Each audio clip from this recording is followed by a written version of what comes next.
তো আমাদের দেশে বিশেষ করে পার্লামেন্টে যাদের নাড়াচাড়া দেখেন, প্রশ্ন আসে কে দড়ি টানে, সেই দড়িটা কোথার থেকে টান দেওয়া হয় জাতি বুঝে। হ্যাঁ, আপনারা দেখেছেন আমাদের কণ্ঠ দমিয়ে দেওয়ার চেষ্টা করা হয়েছে, আমরাও সমানতালে চালিয়েছি আলহামদুলিল্লাহ। সুযোগ পাই না পাই আমরা কণ্ঠ বন্ধ করিনি, কারণ জনগণ আমাদেরকে তো তাদের অধিকারের পক্ষে কথা বলতে সেখানে পাঠিয়েছে। মুখ বন্ধ করে, আমাকে বিশেষ করে মুখ বন্ধ করে সুপার গ্লু দিয়ে ওখানে বসার জন্য জনগণ আমাকে পাঠায়নি। জনগণ আমাকে পাঠায়নি যে আমার ছবিটা সংসদ টিভি এবং বিটিভিতে উঠবে আর সারা দুনিয়া দেখবে। একজন বক্তা এখানে বলেছিলেন যে সিদ্ধান্ত কোথার থেকে হয়, কে কথা বলে, কার পক্ষে কথা বলে, এগুলো তো কিছুই আমরা বুঝতে পারছি না। আমি জাস্ট একটা ছোট্ট গল্প আপনাদেরকে শোনাতে চাই। এখন যেভাবে এসি আছে, ফ্যান ঘুরে, একসময় ওই রকম বিজলিবাতি জ্বলতো না, ফ্যান ঘুরতো না, এসি চলতো না। সেই সময়টা ছিল দড়ি টানা, মাথার উপরে লাল এবং সবুজ রঙের কাপড় দিয়ে এক ধরনের পাকা তৈরি করে বিভিন্ন অফিসে টানা হতো। তো এক বিচারক তিনি একটা হত্যা মামলার রায় দিতে গিয়ে বললেন, আসামির বিরুদ্ধে সন্দেহাতীতভাবে মামলা প্রমাণিত হয়, তাকে মৃত্যুদণ্ড দেওয়া হলো। তখন তো আসামি পক্ষের মুখ কালো হয়ে আসছে। একটু সময় পরেই মাথা নেড়ে বললেন, আসামির বিরুদ্ধে সন্দেহাতীতভাবে কোনো প্রমাণ পাওয়া যায়নি বলে তাকে মুক্তি দেওয়া হলো। কারণ একবার বলে যে মৃত্যুদণ্ড, আবার বলে মুক্তি, এরকম 3-4 বার বলার পরে পেশকার বলল, স্যার আপনি তো পরস্পর বিরোধী রায় বলেই যাচ্ছেন, আমি কি করব, দুষ্টা কি আমার? সবসময় দেখি হয় লালটা নাচে, না হয় সবুজটা নাচে, আজকে দুইটা নাচে কেন? তার মানে ওই পিছন থেকে যে রশি দিয়ে টানাটানি করতেছে, ওখানে রশি পেশ খেয়ে গেছে। এই জন্য লাল এবং সবুজ দুইটাই কিন্তু নাড়াচাড়া হচ্ছে। তো আমাদের দেশে বিশেষ করে পার্লামেন্টে যাদের নাড়াচাড়া দেখেন, প্রশ্ন আসে কে দড়ি টানে, সেই দড়িটা কোথার থেকে টান দেওয়া হয় জাতি বুঝে। আপনারা বুঝেন না? আজকেও আলোচনায় এখানে এসেছে যে ওই ঘড়ির নাটাইটা কোথায়, ওখান থেকেই এটা নাড়াচাড়া করা হচ্ছে। এই জন্য অস্থিরতা। এক সময় গণভোট হারাম, আরেক সময় না, এটা অর্ধেক হালাল। এক সময় একই অর্ডারের গুস্ত হালাল, কিন্তু শুরুয়াটা, জুলটা তার হারাম। আমরা এটা পার্লামেন্টেও বলেছি। হ্যাঁ, আপনারা দেখেছেন আমাদের কণ্ঠ দমিয়ে দেওয়ার চেষ্টা করা হয়েছে, আমরাও সমানতালে চালিয়েছি আলহামদুলিল্লাহ। সুযোগ পাই না পাই আমরা কণ্ঠ বন্ধ করিনি, কারণ জনগণ আমাদেরকে তো তাদের অধিকারের পক্ষে কথা বলতে সেখানে পাঠিয়েছে। মুখ বন্ধ করে, আমাকে বিশেষ করে মুখ বন্ধ করে সুপার গ্লু দিয়ে ওখানে বসার জন্য জনগণ আমাকে পাঠায়নি। জনগণ আমাকে পাঠায়নি যে আমার ছবিটা সংসদ টিভি এবং বিটিভিতে উঠবে আর সারা দুনিয়া দেখবে। জনগণ পাঠিয়েছে আমি কি বলি সেটা জনগণ শুনতে চায়। আমার সহকর্মীরা, সহযোদ্ধারা, বিরোধী দলের এমপিরা জনগণের অধিকারের পক্ষে কি করে সেটা জনগণ দেখতে চায়। আমরা আপনাদেরকে কথা দিচ্ছি, আমরা সংসদে যাওয়ার আগেই বলেছি এই সংসদের বিভিন্ন ধরনের সুবিধা নেওয়ার জন্য আমরা এখানে যাচ্ছি না। অনেক সুবিধা আছে, নিবই না, যেটা না নিয়ে পারবো না সেইটা নেব, বাধ্য হব যেটাতে। অবৈধ কোনো দিকে আমাদের চোখ এবং হাত যাবে না। আমরা এখনো আলহামদুলিল্লাহ এটার উপরে আছি। কিন্তু এই 24-এর গণবিপ্লব, গণ অভ্যুত্থান যেটাই বলেন, এখানে শুধু শিক্ষিত ছাত্ররা আর আমাদের মতো রাজনীতিবিদরা এই আন্দোলন করে নাই, জীবন দেয় নাই। আপনাদের দুয়ায় মাবুদের মেহেরবানি, 1400-র মধ্যে মিনিমাম 1200 শহীদের বাড়িতে আমার ব্যক্তিগতভাবে যাওয়ার সুযোগ হয়েছে। আমি সজ্ঞানে সাক্ষ্য দিচ্ছি, এবং আমাদের 12 ভলিউমের এই শহীদদের স্মৃতিচারণ বই হয়তো অনেকের কাছে আছে, হয়তো নাই। আমাদের ওয়েবসাইটে সব কিছু আছে, মৌলিক 3টা ভাষাই আছে, যারা চাইবেন তারা সেখানে যেতে পারেন। যারা দুনিয়া থেকে বিদায় নিয়েছে শহীদ হয়ে, তাদের ৬২ ভাগ শ্রমিক। তারা কি কৌটার বৈষম্যের বিরুদ্ধে নেমেছিল? কৌটার বৈষম্যের বিরুদ্ধে নেমেছিল আমাদের যুব সমাজ, ছাত্র সমাজ।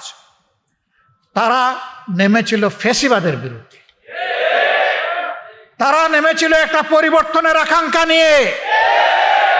তারা গুণে ধরা রাজনীতির হাত বদলের জন্য জীবন দিতে রাস্তায় নামে নাই। আমরা সংসদে দাঁড়িয়ে বলেছি, আজকে সংসদ নেতা, বিরোধী দলীয় নেতা, সংসদের চিফ হুইপ, বিরোধী দলীয় চিফ হুইপ, সমস্ত মন্ত্রীবর্গ, সংসদ সদস্যবৃন্দ, আজকে জুলাইয়ের প্রোডাক্ট আমরা। জুলাই নাই, আমরাও নাই। জুলাই আছে, আমরা আছি। জুলাই আছে, সরকার আছে। জুলাই আছে, বিরোধী দল আছে। জুলাই নাই, কিছুই নাই। এই জুলাইয়ের বিপক্ষে অবস্থান নিয়ে সরকার পার পাবে না ইনশাআল্লাহ। গণভোটের গণরায়ের মাধ্যমে এই জুলাইয়ের আকাঙ্ক্ষা ইনশাআল্লাহ বাস্তবায়ন হবে। এর জন্য আবার জীবন দিতে হয়, দিব ইনশাআল্লাহ। কালকে এই জায়গায় দাঁড়িয়ে জুলাই শহীদ পরিবার এবং যোদ্ধাদের সাথে আমাদের একটা বৈঠক ছিল। সেখানে আমার প্রিয় সহকর্মী সংসদে বিরোধী দলীয় চিফ হুইপ বলেছে, আগামীর আন্দোলনের সাথে নয়, সামনে থাকবো আমরা ইনশাআল্লাহ। সে এই সারির দিকে ইঙ্গিত করে বলেছিল, আমাদেরকে সামনে পাবেন। আমিও কথা দিচ্ছি, সামনে পাবেন ইনশাআল্লাহ। যতদিন সংসদের ভিতরে জাতির জন্য অধিকারের পক্ষে লড়াই করতে গিয়ে আমাদের থাকা প্রয়োজন, ততদিন থাকবো, তার বাইরে 1 সেকেন্ডও নয়। যখন দেখবো আর কোনো কিছু করার নাই, তখন সেলিউট, কালু সালামা, হে সংসদ, আপাতত তোমাকে সালাম দিয়ে চলে গেলাম। কিন্তু এর আগে এই সংসদের জমিদারিও কারো মানব না এবং কারো কাছে বন্ধকও দেব না। অনেকে বলছেন আন্দোলন শুরু করতে হবে, এটা কি? এটাও আন্দোলনের অংশ। যেদিন আমরা নোটিশ মুভ করেছিলাম যে সংস্কার পরিষদের সভা আহ্বান করতে হবে, আলোচনার পর যখন 2/3 মেজরিটির গরম গায়ের কারণে, আমাদের গায়ের জোরে এইটাকে নাকচ করে দেওয়া হলো, আমরা সেদিন সংসদ থেকে বের হয়ে এসেছিলাম। এসে বলেছিলাম, জনগণের রায় নিয়ে, রায় বাস্তবায়নের জন্য এখানে এসেছিলাম। অন্যায়ভাবে এই রায়কে পদদলিত করা হয়েছে। এখন জনগণের রায় নিয়ে আবার জনগণের পার্লামেন্টে আমরা চলে যাচ্ছি। এরপরে আপনারা দেখেছেন, এর প্রতিবাদে বিক্ষোভ সভা হয়েছে, মিছিল হয়েছে। সারা দেশে এখন আন্দোলন চলছে। শুরু হবে কি? শুরু তো হয়েই গেছে। এখন তিলে তিলে সেই আন্দোলনকে সফলতার দিকে নিয়ে যেতে হবে ইনশাআল্লাহ। এই আন্দোলন ন্যায্য আন্দোলন। এই আন্দোলন কোনো সুবিধাবাদী আন্দোলন নয়, ক্ষমতার হালুয়া রুটির ভাগ বাটোয়ারার জন্য নয়।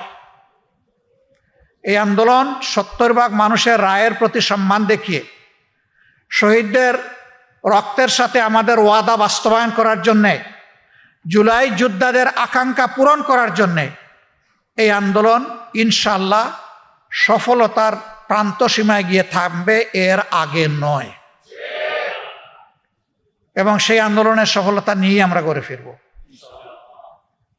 আপনারা শুধু পাশে থাকবেন। দেশবাসী, এই আন্দোলন আমার জন্যে, আপনাদের জন্য, সবার জন্য।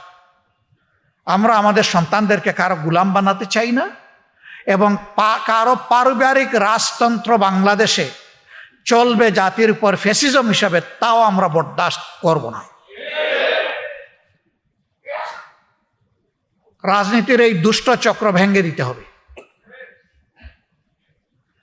একজনের বদলে আরেকজনের প্রশংসায় সংসদের 1/3 সময় ব্যয় হবে, এটা আর আমরা শুনতেও চাই না, দেখতেও চাই না।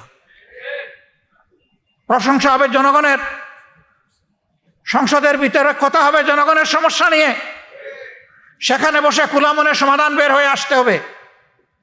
এইটাকে বাদ দিয়ে অন্য কোনো কিছুর চর্চা হোক সংগঠনের, সংসদের ভিতরে, আমরা এটা চাই না।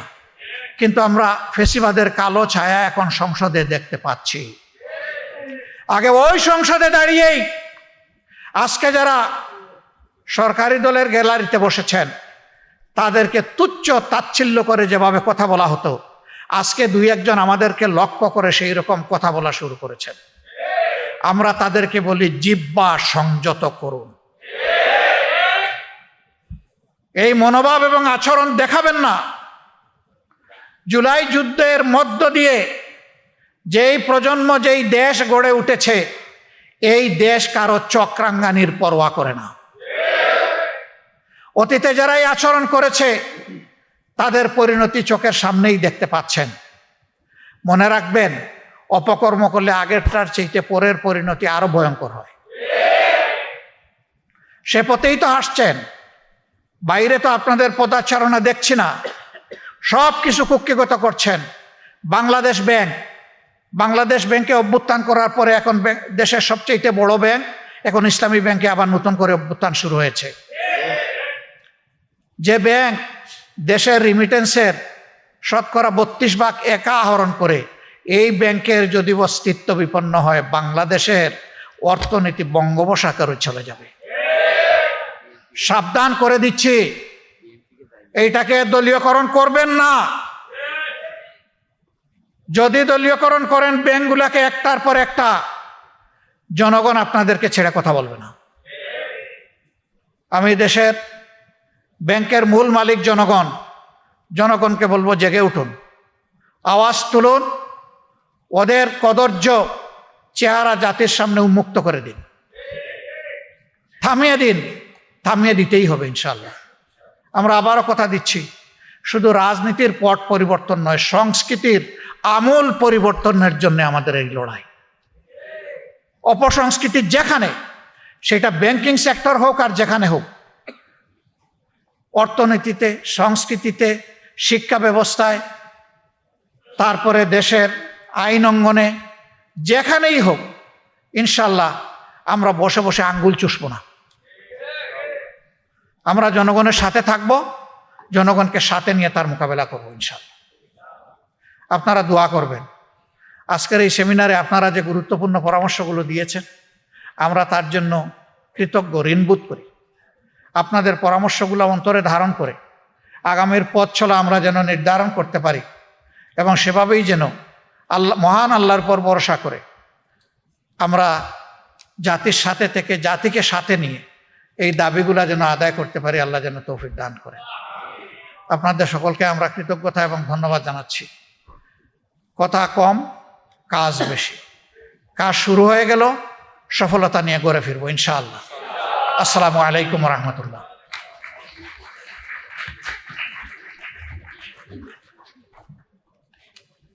সম্মানিত মাননীয় বিরোধী দলের নেতা, আপনাকে আন্তরিক ধন্যবাদ, মোবারকবাদ, অত্যন্ত গুরুত্বপূর্ণ সময়ে গুরুত্বপূর্ণ বক্তব্য রাখার জন্য।